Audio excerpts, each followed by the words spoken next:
Hi everybody and welcome to my channel. This is Danish Dynamite and yeah, today's the day. I'm gonna put out the new build video. Yay! Now I'm not gonna be able to put out every single item because I simply haven't gotten enough time to collect them all. It's taking a bit more time than I thought it would, and I've had a lot of people ask me when the build video is gonna come out for Imperial City and kind of stressing me a bit about it, so I'm just gonna put it out today and I'm gonna tell you which items I don't have and which items you're gonna get for the complete build. So I'm gonna make two videos. I'm gonna make one video that is the one we're watching right now, where I'm gonna go through the skills, the stats, the trades, the enchantments, everything you need to know about the build, like the lineup, like the stats and stuff like that is gonna be revealed in this one. And then I'm gonna make a new video where I talk about the skills and which skills to use, which skills have been nerfed, which skills have been buffed, which skills are good for Imperial City and which are not, because there's big fucking changes happen in Imperial City. So yeah, let's go quickly through it. First of all, if you go to my inventory, you will see that my main hand is Maul of Ashen Grip, and this is for the reasons. First of all, the enchantment is Disease, it's a PvP proc, and yeah, it's extremely good in PvP. It makes them vulnerable to their own heals, that they reduce their healings by 30%, and it also gives them 714 disease damage. It's very, very good. The trade is sharpened, so you go through their armor, where by 14% you have 14 armor penetration, or 14% armor penetration, and then we go down to the stats, and you can see here, part of Ashen Grip set gives you 1039 minimum health, maximum health, sorry, and the third item gives you 126 weapon damage. Now the reason I chose Ashen Grip was because in this build you do not have a lot of HP, so I pretty much only chose it for the HP part. The weapon damage was just a bonus. So yeah, the Ashen Grip set, 3 pieces, that's the way to go. So you can see my weapon is Ashen Grip, my headpiece is Ashen Grip, and my chest piece is Ashen Grip. Now, on the headpiece and on the chest piece, I would recommend that you put in Nirnhold. I haven't got them researched yet, so I haven't had a chance to do it, but I will be putting in Nirnhold as trade instead of reinforced, just because why not? A lot of damage in this game is magic, so the higher magic resistance you have, I mean spell resistance, the better. So get Nirnhold on these two items, the helmet and the chest. When I get the stuff I need later on, I will change out one piece of the Ashen Grip set. It will probably be the headpiece for the Molag Kina, which is the shoulders and the head.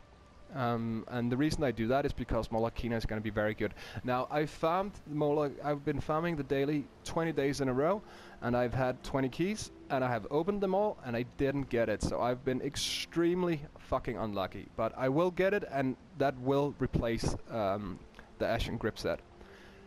So yeah, I don't have it yet. Until you get it, use the Ashen Grip. But when you have the Molag Kina set, change it out. So the next piece is the Shieldbreaker set. Now, the Shieldbreaker set is probably one of the best sets, like stats-wise, that has come out in Imperial City for medium armor. And yeah, as you can see, gives you almost 1000 minimum stamina, 130 stamina recovery, and 130 weapon damage. It's extremely good. Like, the 4 first items are fucking useful.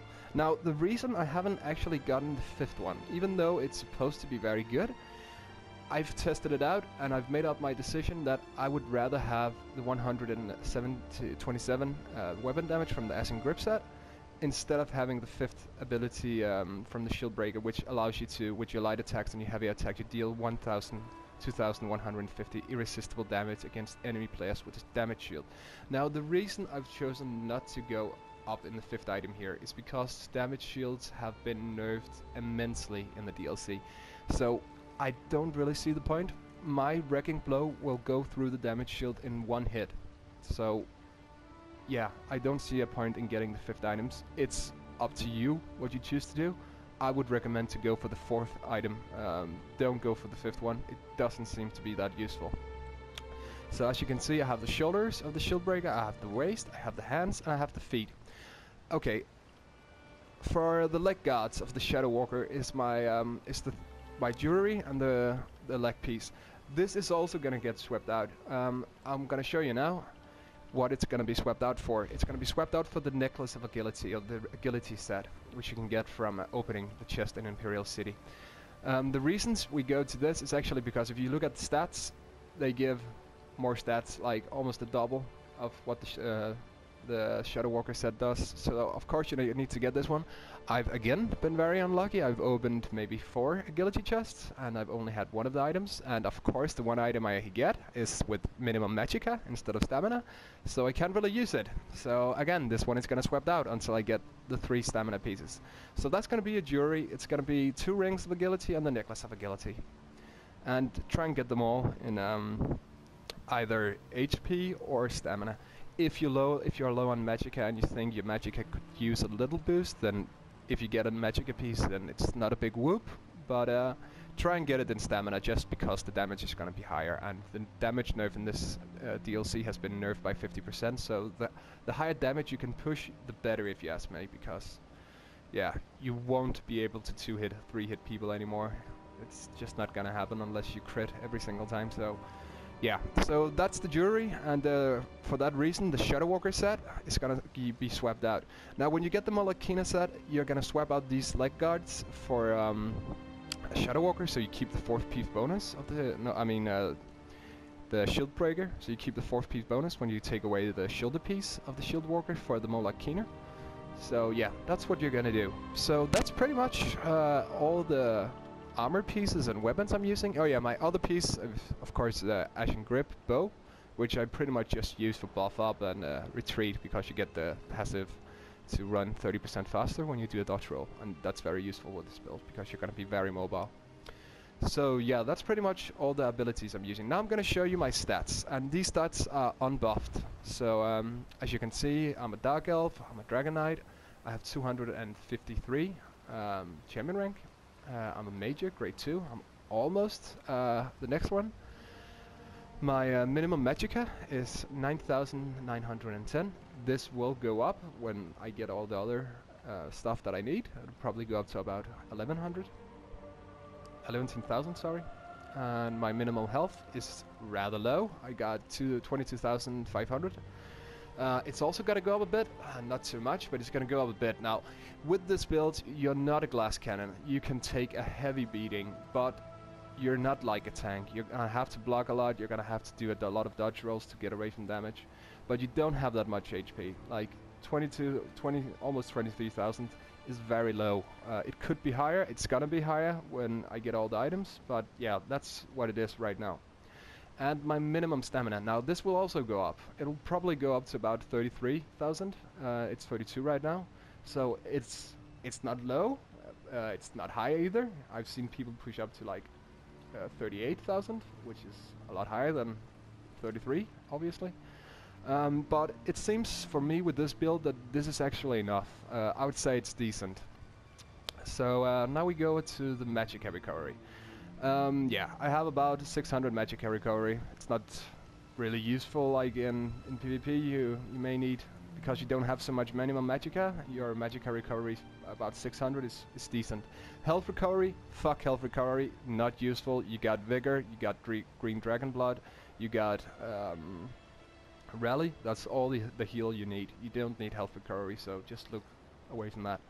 Okay, the stamina recovery is pretty high. I have 1914. It's gonna go up, and I'll show you that in a minute.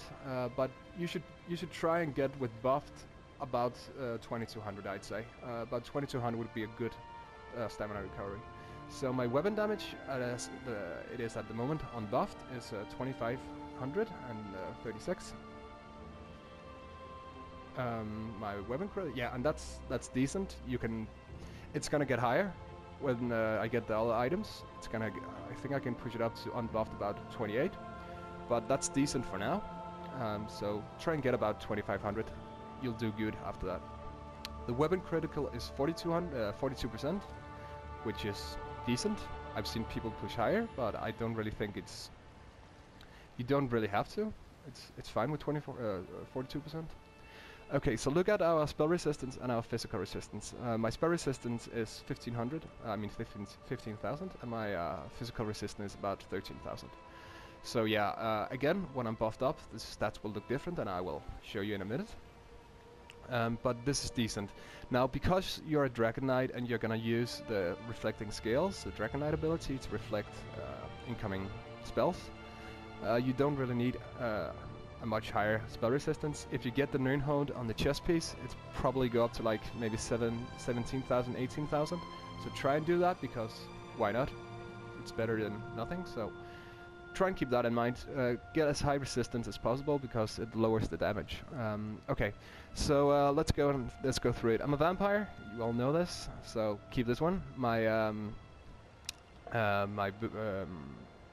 Yeah, I got the warrior, and I'm using the food, the blue food, for minimum magicka. I mean minimum stamina, and maximum stamina and maximum health. So that's the thing you're gonna use. Okay, let's go out and let's buff up, and I'll show you the attributes with the buffs on. So.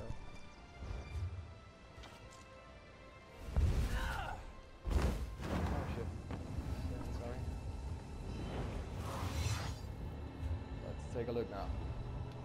Yeah, so as you can see, my stamina recovery has gone up to 22,000, I mean 2200, and my weapon damage now 2,959. And you can see my spell resistance and my physical resistance. I go out and buff up again.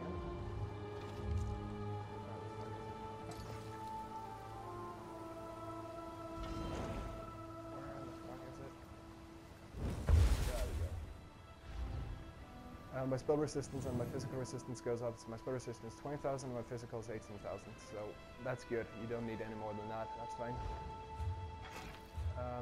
Yeah. Let's go through the champion level real quick. Tower, I got 17 in reduce the cost of spells and abilities by 5.5%. And the lover, I got 28 in Mooncalf, which increases your stamina recovery by 10%. And then I got 39 in Tumbling, which reduces the stamina cost of dodge roll and break free by 10%.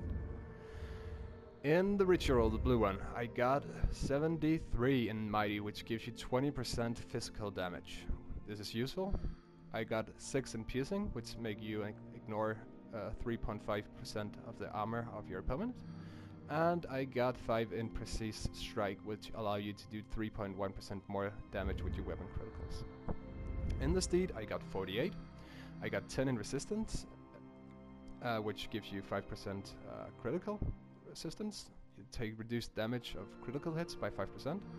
I got 38 in Medium Armor Focus, which gives you 7.6% a boost to your physical resistance when you're wearing a medium armor set of 5 pieces. And in this build, I'm wearing 7 out of 7 medium, so this is extremely good.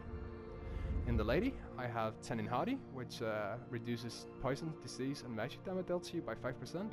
I got 27 in Elemental Defender, which gives you 10% against reduced flame, frost, and shock damage dealt to you.